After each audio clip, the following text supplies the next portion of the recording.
Hello, grade threes. How are you doing? Welcome to week 13. And it is the lesson for Sunday, or the first lesson for the week, which means we have some reading to do. So before we get into the reading, um, as what I've been doing with you guys is sharing the vocabulary with you, which has just popped up on my screen.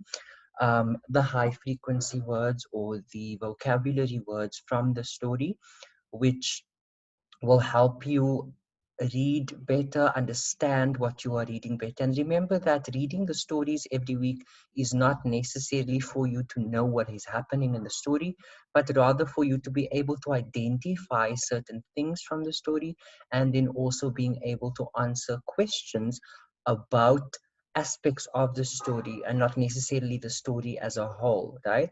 So I'm going to enlarge this a bit for you so you are able to see. And as always, guys, I have placed this page onto Pearson for you, which you will see under your online assignments assigned to you guys as of Sunday. So the first vocabulary word is the word bows, a bending of the head or body in greeting, respect, worship, or submission. Basically, this is like if you think of karate, I know Salman in 3A does karate, so does Sultan in 3B. So they usually bow when they, before they start a karate match. So it's a sign of respect. So that's what they do. And in ancient Chinese or Asian customs as well, people just lightly bow their heads as a sign of respect or as a sign of greeting. Number two is chilly, an unpleasant cool or cold, unpleasantly cool or cold. So when something is cold or when the weather is not very nice and it's very cold outside. So when you think of the word chilly, think about December, January in the year when it's cold in our city.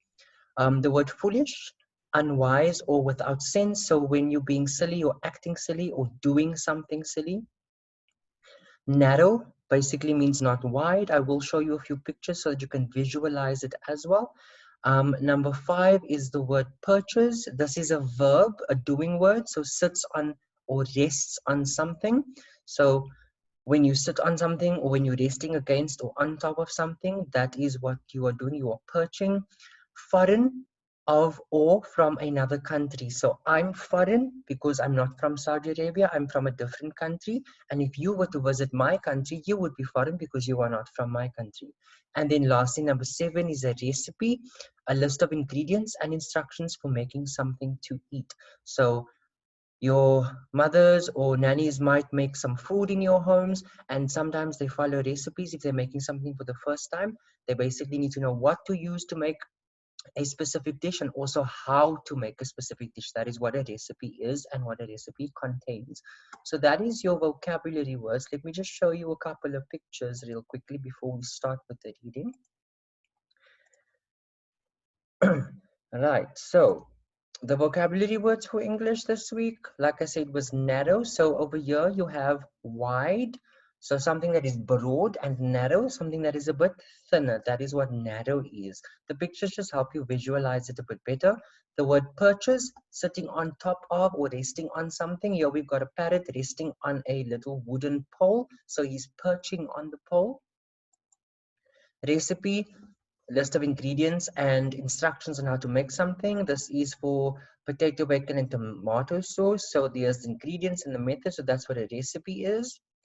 Foreign, people from different countries. Like I mentioned, if you are in my country, if I'm in your country, I am foreign or you would be foreign. And then foolish, doing something, saying something, or acting silly or unwise. Here's a man who's sitting on a branch of a tree and he's busy sawing the branch off the tree, but he's sitting on the part that's going to fall. So he's doing something or he's being foolish. Bows, an act of respect. So this is what I mean when I mention bows. It is also a verb or a doing word. So they're bowing.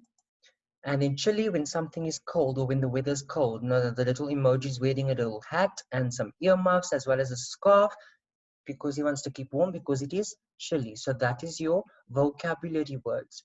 So now that we've gone through the vocabulary words, our story for this week is called Happy Birthday, Mr. Kang, which is written and illustrated by Susan L. Roth. I've included a picture and all of these details in the vocabulary cheat sheet that I have placed on Pearson for you, which we start with this lesson with.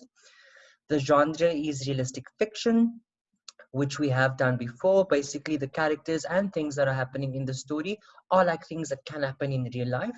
And our question of the week is, what does it mean to grant freedom? So keep this question at the back of your mind while we are reading the story. And I'm going to go through half of the story. And remember, it's not about the story itself, but about understanding the concepts in the story. So I'm going to use half of the story for this lesson and half of the story for the next lesson. So let's jump right in. So, 43 years before his grandson Sam was born in the New World, Mr. Kang left China and came to America. Every day he chopped scallions, wrapped dumplings, and pulled noodle dough into long and perfect stands for the hungry people who ate at the Golden Dragon restaurant in New York City. When Mr. Kang turned 70, Mrs. Kang had a birthday party for him. "Make a wish," said Sam, as Mr. Kang shut his eyes, puffed his cheeks, and blew out all the candles on his cake. Everyone clapped and shouted, "Hooray!" "What was your wish?" Sam asked. "3 wishes," said Mr. Kang. "I want to read the New York Times every day, I want to paint poems every day, and I want a bird, a Haume of my own. I'll feed him every day, and on Sundays I'll take him to Sara Delano Roosevelt Park on Delancey Street. Enough cooking." "Good idea," said Mrs. Kang. "I'll cook for you, and the Golden Dragon restaurant can get a new cook." "Grandpa, why do you want a bird in a cage? There are birds all over the place outside," said Sam. "Sam," said Mr. Kang, "this is not just an American bird in a cage. This is a Chinese bird. My grandfather had a Haume in a cage. Now I want a Haume in a cage. And sometimes you and I will take him to Sara Delano Roosevelt Park on Delancey Street together." And so it is that every morning Mr. Kang finds the New York Times on his doorstep. Every morning he reads it while he drinks his tea and eats his sweet and fragrant almond cakes, warm from the oven. Mr. Kang sits at the kitchen table and thinks about the sun showing through the trees in the park or the moon peeking into his window. He listens to words in his head, then he picks up his brush and paints a poem. Sometimes he paints a poem twice to practice his brushwork. Mrs. Kang hangs the poems on the kitchen cabinets.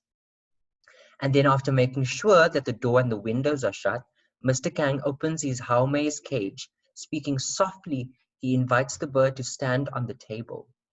Mr. Kang cleans the cage with a damp towel and dries it with a soft cloth. He takes out the hand-painted ceramic water bowl, rinses it, and puts it back in its stand, full of cool, clear water.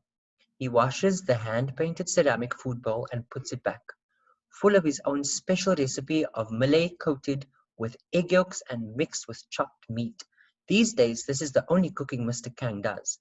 Last, Mr. Kang takes a small piece of silk cloth, dampens it with water, not too hot and not too cold, and gently wipes the sleek grey feathers of his bird. The Haume walks right back into his cage. He prefers to give himself a bath. "Never mind, birdie," says Mr. Kang. "Instead of the bath, I'll read you my poem. I know you can understand. We both left our homeland. We still speak the old language." Rushing to the Golden Dragon against a chilly wind, the icy tears on my cheeks melt with memories of warm old days. Those who never left their home stay safe, wrapped in the arms of their mother fatherland. When they look out their narrow windows, they see their own kitchen gardens. They know every plum tree, every kumquat, every blade of grass, each grey pebble. We who long ago tossed on cold waters looking only straight ahead watched our city mountains from wide windows, tall rooftops. Yet our old hearts hold old places. We save in old grown heads a full-blown rose in summer, the sound of bamboo leaves when the wind is gentle, the taste of mooncakes. The Haume sings his own melody back to Mr. Kang. Mr. Kang closes his eyes to listen. "Beautiful birdie, you are a good poet and a good friend to me," says Mr. Kang. Sam usually comes to visit on Saturdays. If Mr. Kang is cleaning the cage, then the Haume sings to Sam. Sam holds out his finger and the Haume holds it tightly. They stare at each other, each without blinking. "Did they really fly from China?" Sam asks one time. "In an airplane," says Mr. Kang. "China is so far, even for a bird." You should let him go. Maybe he wants to fly home. I don't think he could without an airplane. Anyway, he's like me. Home is here with you.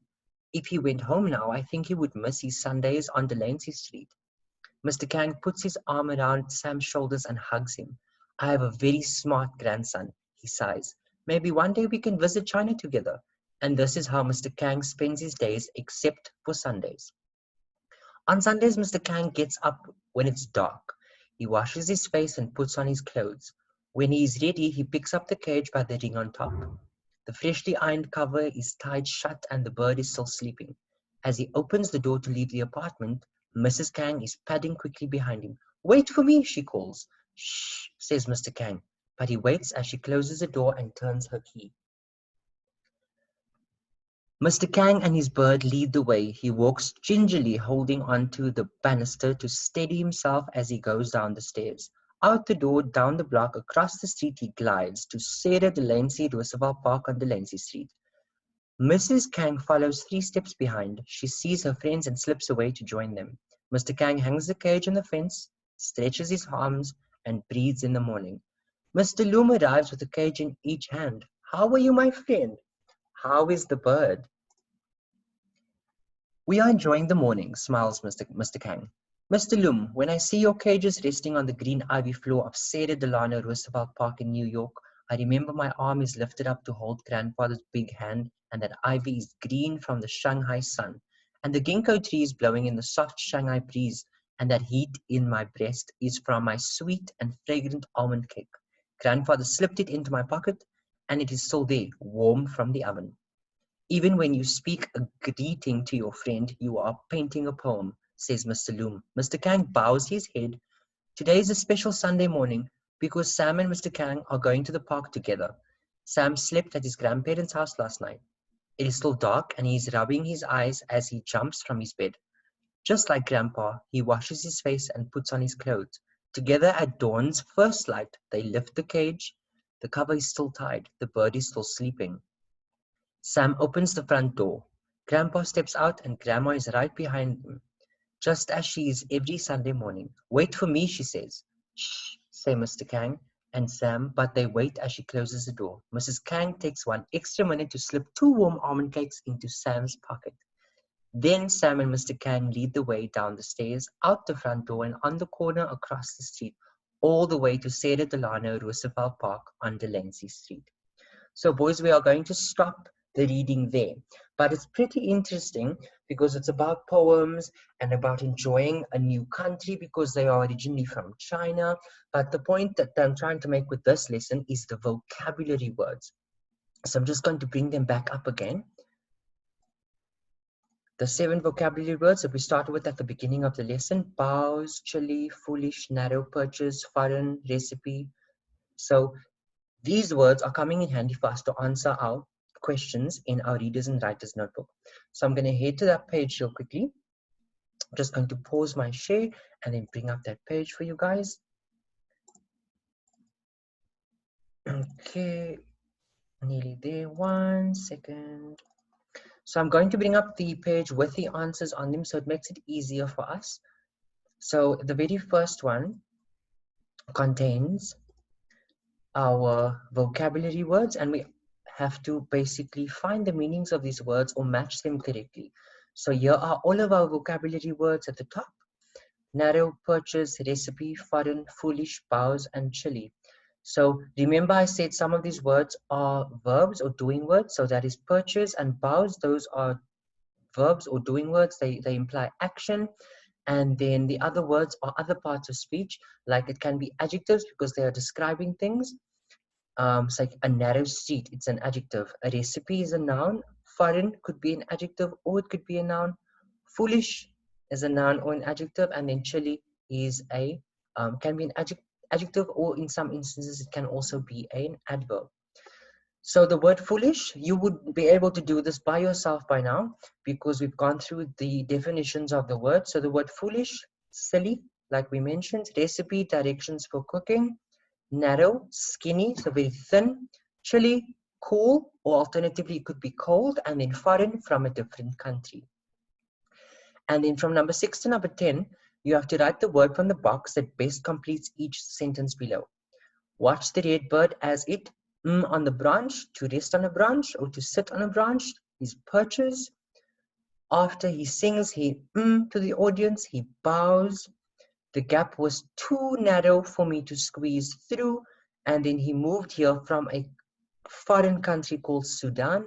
My stepmother wrote that recipe for beef stew.